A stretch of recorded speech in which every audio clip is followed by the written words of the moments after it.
Подсудимые обвиняются в прямом или косвенном участии в преступлениях, совершенных государством Армения и созданной им преступной организацией в период с 1988 года по 20 сентября 2000. Ադրբեջանը Հայաստանին եւ Բաքվի զինվորական դատարանի արչեւ կանգնած 15 հայերին մեղադրում է Արցախի կամ ինչպես մեղադրող դատախազն է որակել հանցավոր կազմակերպության ստեղծման համար, որը գործել է 1988-ից մինչև 2023-ի սեպտեմբերի 20-ը։ Ապացուցված համարելով տարբեր ժամանակահատվածներում Ադրբեջանի դեմ կատարված հանցագործություններում 15 հայերի անուղղակի մասնակցությունը, նախորդին իր մեղադրական ճառում դատախազը մանրամասն անդրադարձել է Արցախյան շարժմանը, հանցավոր որակելով նաև 1988-ին Ղարաբաղում ստեղծված Միացում կազմակերպությունը, որը եւ համակարգում էր Արցախյան շարժումը։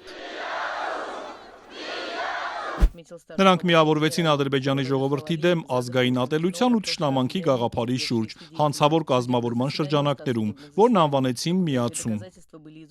Մեղադրող դատախազը պնդել է, թե հանցավոր կազմավորման ղեկավարների նպատակը ամեն գնով Ղարաբաղն Ադրբեջանից բաժանելն ու Ադրբեջանի ինքնիշխան տարածքների օկուպացիան էր։ Целью лидеров преступной организации было добиться любой ценой отделения от Азербайджана территории Карабахского района, являясь... Խոսելով Արցախյան շարժման գաղափարախոսության մասին, ադրբեջանական կողմը մեղադրական ճառում նաև քաղաքական ու հասարակական գործիչների մի ցանկ է հրապարակել, մեղադրելով նրանց հանցավոր գաղափարների տարածման համար։ Հիշատակվում են Զորի Բալայանի, Սիլվա Կապուտիկյանի, Իգոր Մուրադյանի, Վազգեն Մանուկյանի, Ռոբերտ Քոչարյանի, Սերժ Սարգսյանի, Ժիրայր Սեֆիլյանի անունները։ Արցախյան շարժման մասին խոսելիս, սակայն Ադրբեջանի գլխավոր դատախազի օգնականը Ղարաբաղ կոմիտեն ղեկավարած եւ 1991-ից 98 թվականները նախագահի պաշտոնը զբաղեցրած Լևոն Տեր-Պետրոսյանի անունը որևէ տեղ չի հիշատակել։ Վերջապես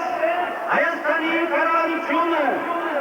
արձագանքեց հայ ժողովրդի կամքին։ Շարժման ամբողջ գաղափարախոսությունը դա է։ Սահմանադրական ճանապարհով հենվելով ազգերի ինքնորոշման սկզբունքի վրա վերադարձնել Արցախը Հայաստան։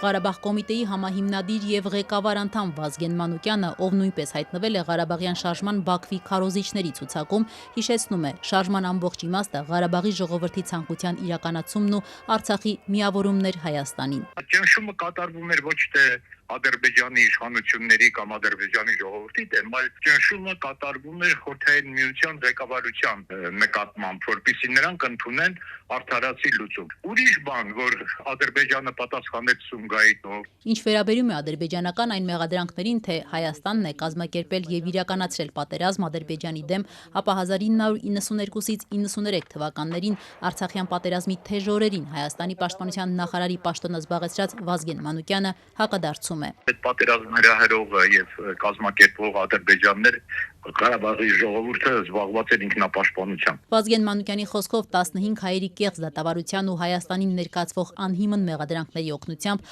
Ադրբեջանն ընդամենը փորձում է արդարացնել այն հանցագործությունները, որոնք իրականացրեց Ղարաբաղում, ի վերջո էթնիկ զտման ենթարկելով արցախահայերին։ Իրանք քշեցին մի բնակչություն իրանց տեղից, դա ցեղասպանության պես մի բան է։ Այդ բանը արդարացնելու համար իրանք ինչ ուզես կարան հնարել։ 15 հայերի մեղադրական ճառում առանձին անդրադարձ է կատարվել 1992-ին Շուշիի ազատագրմանը։ Դատախազը նշել է, որ Շուշիի վրա 4 ուղղություններով իրականացված հարձակման հանձնարարությունն ու ցուցումները տրվել են Հայաստանի կողմից եւ իրականացվել կոմանդոսի Արկադի Տեր Թադևոսյանի ղեկավարությամբ։ Առանձին անդրադարձ կա մեջբերում է Նախիջևանի կազմում գտնվող Քյարքի գյուղի օկուպացիային։ Հիշատակվում է նաև Բաղանի Սայրումի, Աշաղի Ասկիպարայի, Յուխարի Ասկիպարայի, Խերիմլիի, Բարխուդարլուի եւ Սոֆուլուի օկուպացիայի մասին։ Այս գյուղերի մի մասնի դեպ անցած գարնանը Տավուշում սահմանազատման շրջանակներում Հայաստանը փոխանցեց Ադրբեջանին։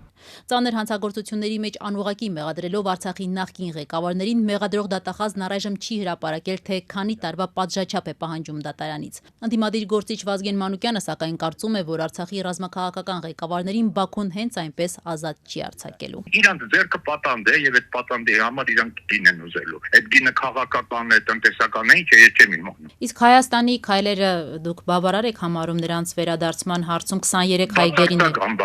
Բացարձական բավարար։ Ինչու իշխանությունն ասում է մենք Ոչ ամեն մի բան չեն արել։ Ոչ մի բան չեն արել, նույնիսկ մոտ մեկ տպավորություն է ստեղծում, որ ոնց է իրանց իշխանության ընկալումները, որ ինչ որ ուժեղ մարդկանցից իրանք ազատվեցին։ Որտեղ քաղաքական պայքարների, կուսակցական պայքարի մեջ այդ մարդիկ դեր կարող է ունենային։ Խոսքը նաև Ռուբեն Վարդանյանի մասին է։ Իհարկե Ռուբեն Վարդանյանի մասին է, որը Ղարաբաղյան շարժման հետ ընդհանրապես կապ չուներ եւ ինքը իրան ինչու են դատում, ես մինչեւ հիմա չեմ կարողանում հասկանալ։ Իդեպ Հայաստանի առաջին նախագահ Լևոն Տեր-Պետրոսյանի ղեկավարած Հայ ազգային կոնգրեսն այսօր արձագանքելով Արցախյան շարժմանն ու Հայաստանին ուղղված Բաքվի մեղադրանքներին հայտարարել է, թե վերահաստատում են ավելի վաղ հայտնած իրենց դիրքորոշումը Բաքվում ընթացող դատավարությունը կեղծ է եւ ծաղր արդարադատության նկատմամբ։